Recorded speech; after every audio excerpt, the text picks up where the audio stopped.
song. It goes a little bit like this.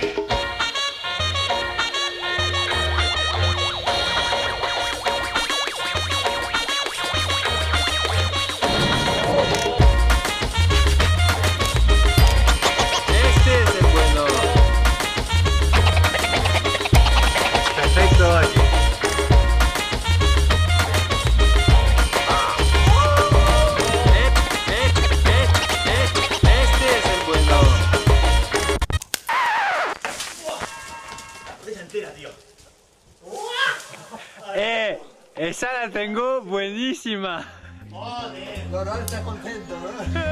Dicho, Chris, de miedo.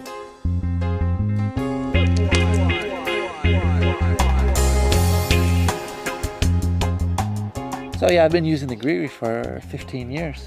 It's kind of embarrassing, but I'm kind of scared to belay without the GRIGRI. Llevo usando el GRIGRI desde que empecé a escalar y es el único sistema de aseguramiento que he utilizado y creo que es con el que me quedo, ¿no? Siempre me parece súper cómodo, sencillo y eficaz, ¿no? Yeah, I'm really psyched about the new GRIGRI because it's just smaller, more compact. You know, it's really nice that you can climb with thinner ropes too, because that's really important for me, climbing with a skinny rope. Most of the time I climb with between a 9.1 and a 9.6 or something like that. Me gusta más el 9,7, ¿eh? Es ligera y es un poco más segura, creo, ¿eh?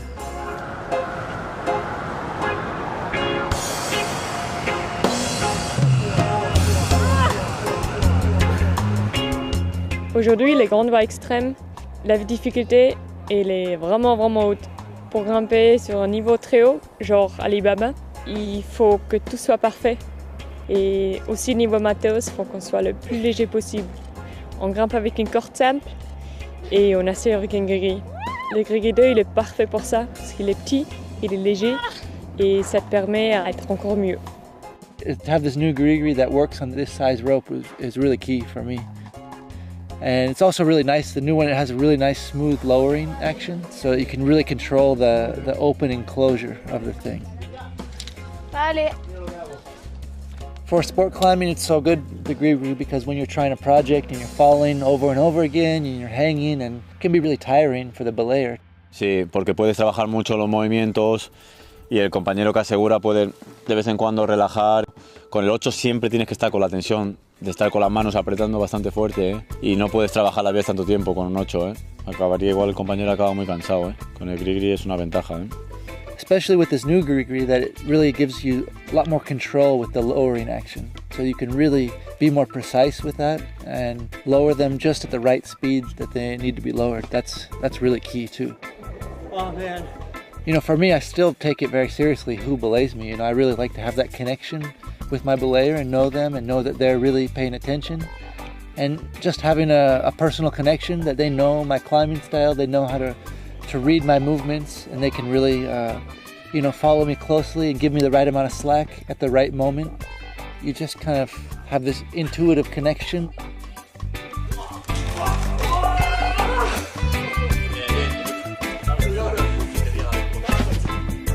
Wait. It's not finished yet. Steve, come on. Hi guys, my name's Steve McClure. So when you buy a Belay device, do you ever take the time to look at one of these things? These things are packed full of information and they usually go straight in the trash. Take a time just to have a look through these things. So what have we got in here? First of all, be attentive. A lot of stuff happens at the cliff. People are climbing a lot, things going around. Keep your eye on the climber all the time. Secondly, always hold the braking side of the rope. Now when you're climbing for a long time, it's quite easy to get a bit distracted. You could be belaying for hours, but it's most important to do that. Even if you've got cold hands, you want to put your hands in your pocket, you can still do that. Don't be tempted to reach down, grab a cup of tea or whatever. Always keep hold of that rope. Thirdly, tie a knot in the end of the rope. Now being lowered off the end of the rope is the most common cause of accident in sport climbing. As a climber, it's your responsibility to make sure there's a knot in the end. Okay. So, setting up the device. Take great care to make sure that the rope is through the device the correct way. So last thing to do before you start climbing is a partner check, or a buddy check if you're American. Have a look to see if the climber is tied on properly, and you look to see if you are on belay properly. There's loads more things we can do before setting off, and everybody has their own individual thing. Make sure you go through at least these processes. If everything's good, then off you go.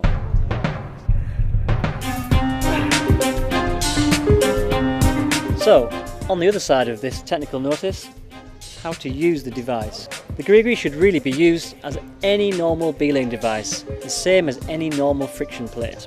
And that is, we always make sure we have one hand on the climber side of the rope and one hand on the braking side of the rope.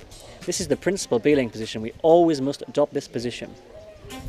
For feeding rope out, giving slack, we push the rope through the device, and for taking in slack, we pull the rope back through the device, just the same as you would do with a normal friction device. Okay, so you know how it is. Sometimes the climber wants the rope really fast for those lightning clips. It can be really hard to pay out the rope as fast as they want, and they don't want the rope to be tight. So the best way to avoid this really is to allow a bit of movement in your belaying position. Step forward towards the crag and pay out at the same time. Occasionally, of course, they want the rope really fast, and that's the time when you've got to adopt a different position with your hands. Brace the index finger of your brake hand against the lip on the moving side plate and press your thumb onto the cam, still holding the brake side of the rope.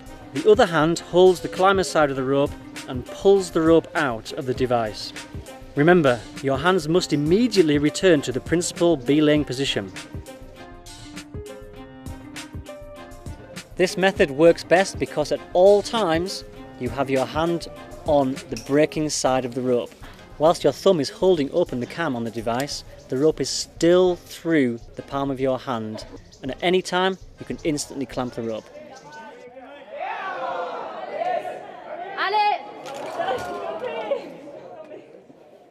So what happens if a climber should fall? Well, the golden rule, as we know, is always keep your eye on the climber. If you do this, you'll be prepared. Keep your hand on the braking side of the rope, that's most important. Do not at any point let go of this rope, and do not be tempted to hold the climber side of the rope by itself. This will lead to injury for sure. If you want to give a bit of a dynamic fall, then you can go with the fall. Allow yourself to be taken by the fall.